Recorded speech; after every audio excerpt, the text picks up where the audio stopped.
What's up, YouTube? We'll try this again with the record button actually pushed this time. Alright, I have been asked, and I said I would.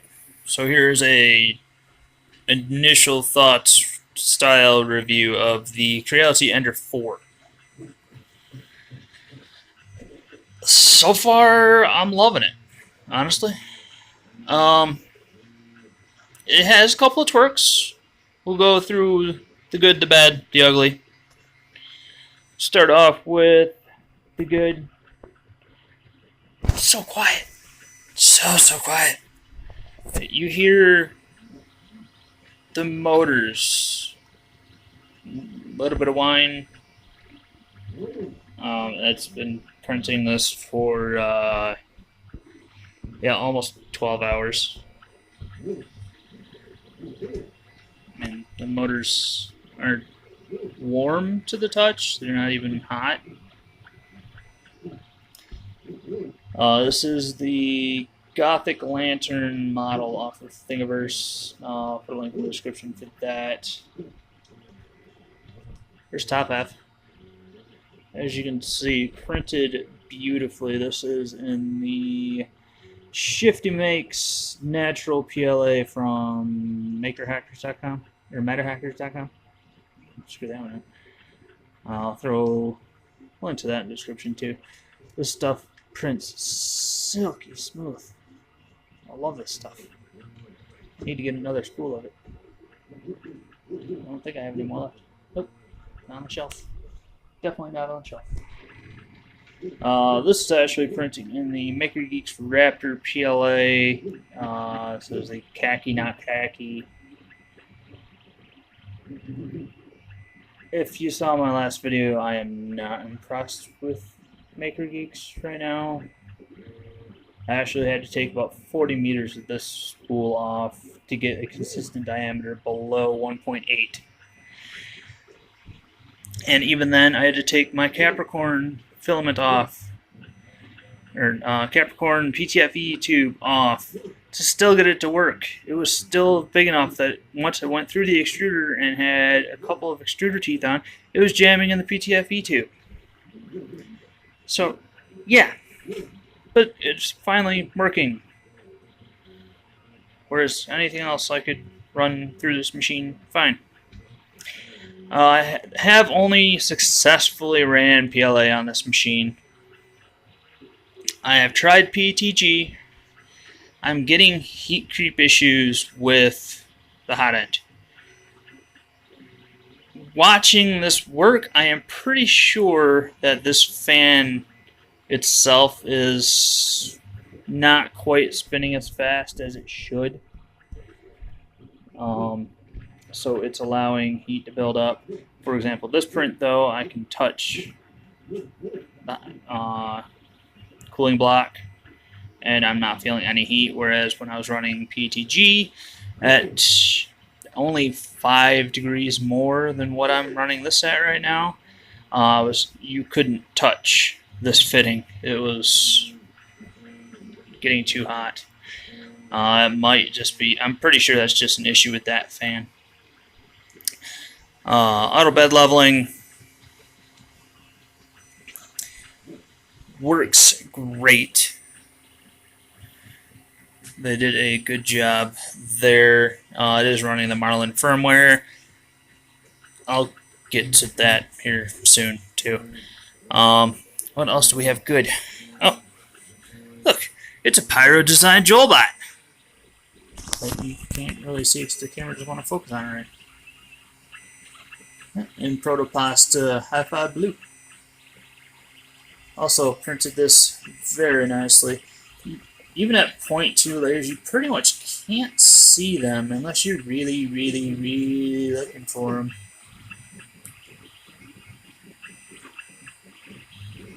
A little bit there, which actually that's probably my coasting settings more than anything.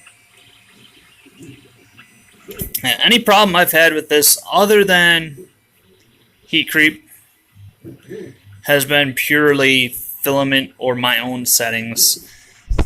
For example, you can see stringing there.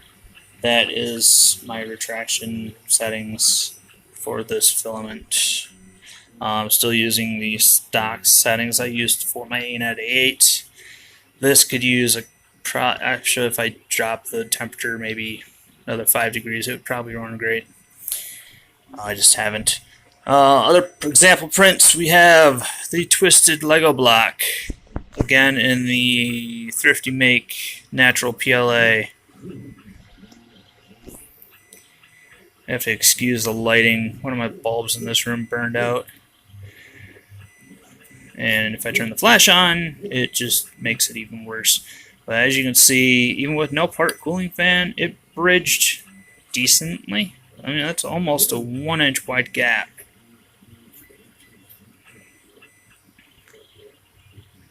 Nice sharp edges, clean points.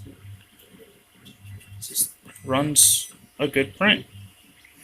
Got my maker coins. This is let's see. This one also is Maker Geek's Raptor. This is their clear. As you can see, it didn't quite handle the letters very well. That's mostly the model itself has an issue because my lettering is only barely over 0.2 millimeters. Scaled up 200%, you can see it had no issue whatsoever. And this is even with it extruded up instead of inlaid, which is harder for most printers to print a fine line like that without lots of stringing or hair. Okay. So yeah, as a printer, works great. It runs amazingly quiet, other than the motor whine, which you can't get around that really without running a 32-bit and smoothers and getting them to run absolutely dead silent like that. As for the bad, it's running Marlin. That's great. I love Marlin. It's running locked Marlin. In all technicality, as an open source, you shouldn't be able to lock Marlin. That's not very cool of them. The main issue I have outside of that is for the laser. Actually, not going to get into laser yet. For the auto bed level sensor. So you put it on, and then you go to adjust. You home it. Figure out, all right, I need to adjust my Z offset. They locked you out of the Z offset. So in order to adjust your nozzle diameter distance to the bed using essentially Z offset, you have to adjust your sensor. And that's very difficult. It took me probably 2 or 3 hours of sitting there, homing it, adjusting it while the screws are just barely loose, homing it, thinking it was close, trying a test circle, failing, adjusting it a little more. Finally, I got it in. Creality really needs to unlock the firmware, or at the very least, update the firmware so you can adjust the Z offset in the menu. And that'll be great. As for the filament runout sensor,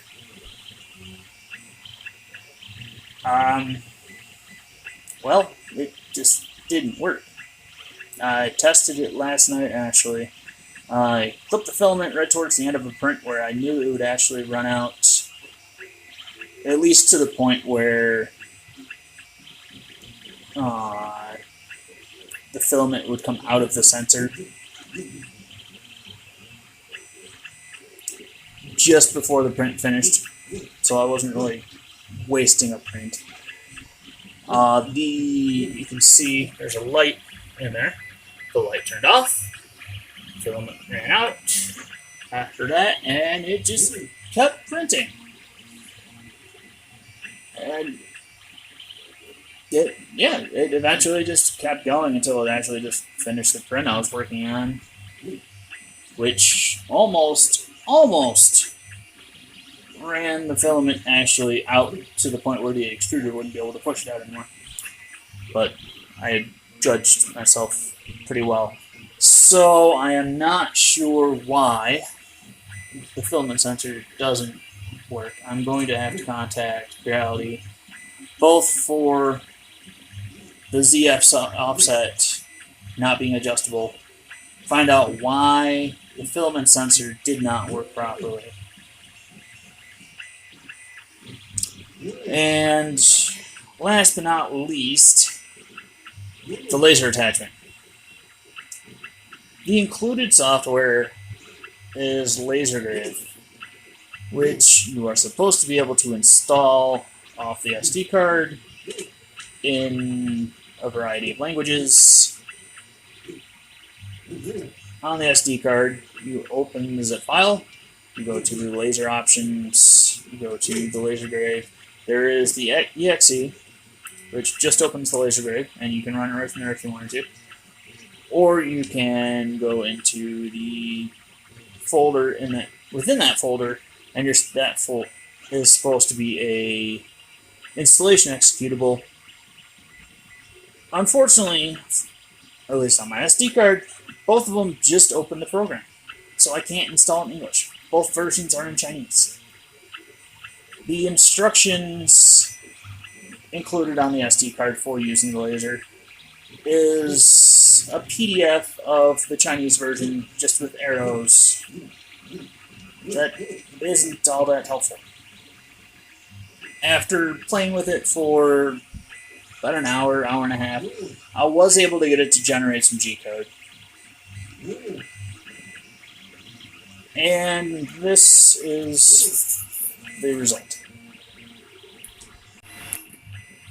The generated G-code was not turning the laser off when it was supposed to.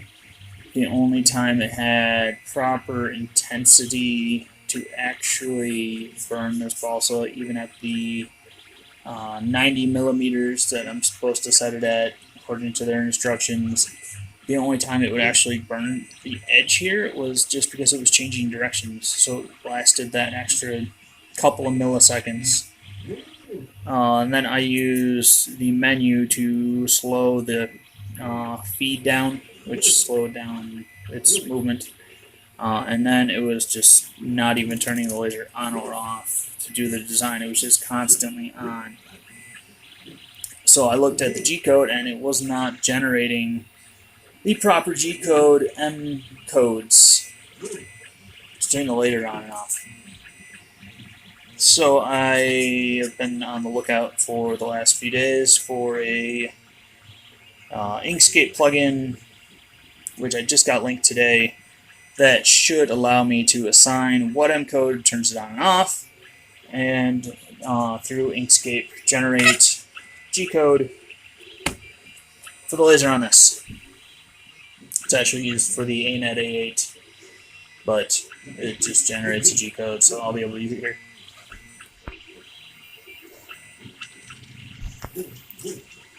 Camera, focus.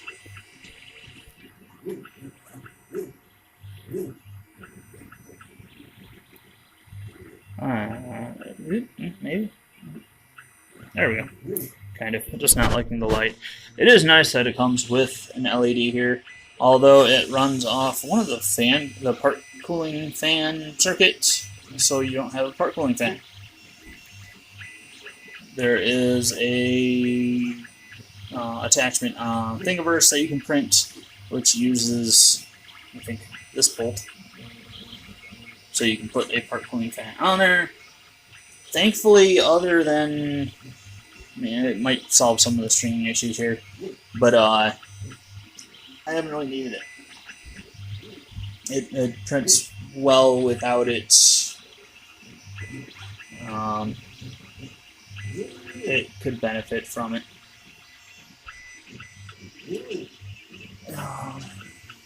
If you're wondering, that is the Logitech C270. C270? Yeah.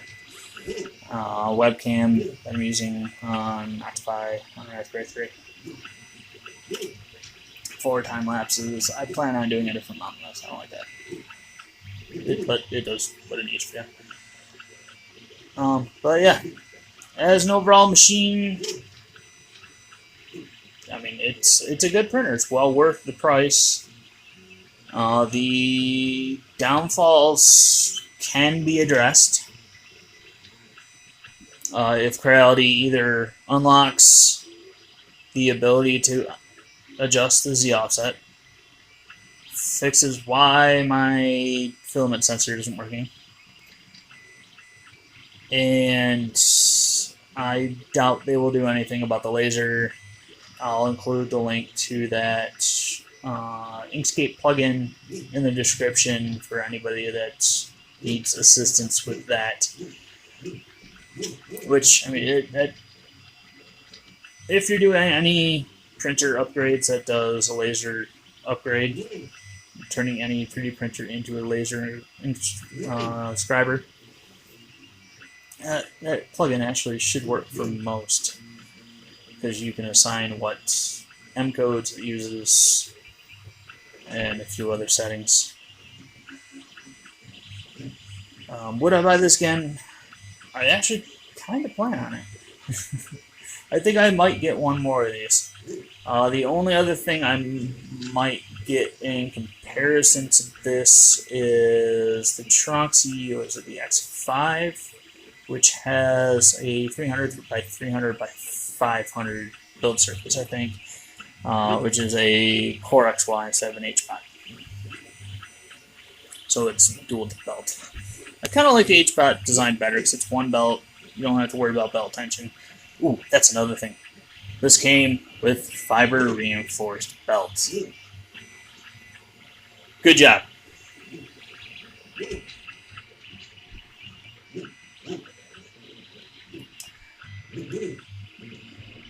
So loud. So quiet.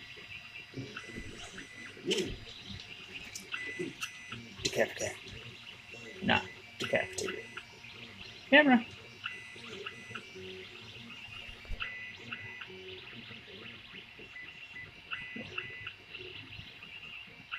First print right off the bat. Perfect.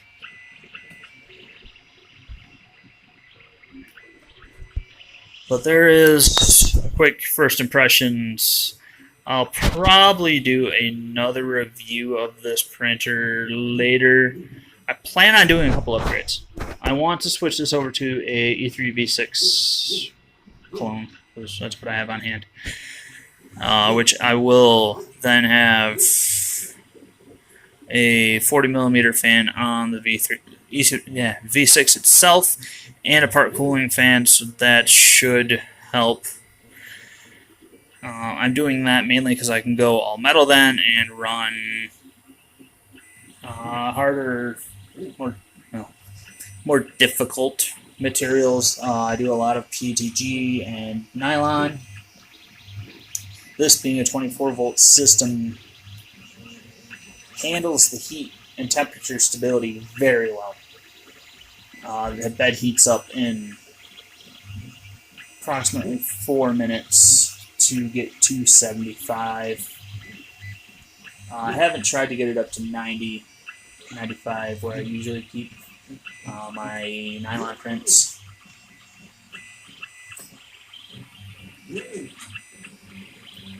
But it's a 24-volt system. It shouldn't have any problems whatsoever. I do need to print. Ouch! That's pointy. Some wiring assistance here, so the bed isn't just having wires dangling. Give them some support. But yeah, E3DV6 with part cooling fan. Bed level sensor, to get it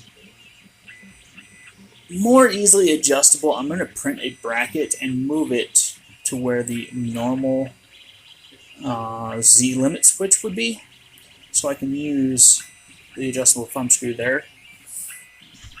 This already has a good map of this bed, so I'm not worried about, oh, I need to re-level the bed all the time. I'll just leave it alone.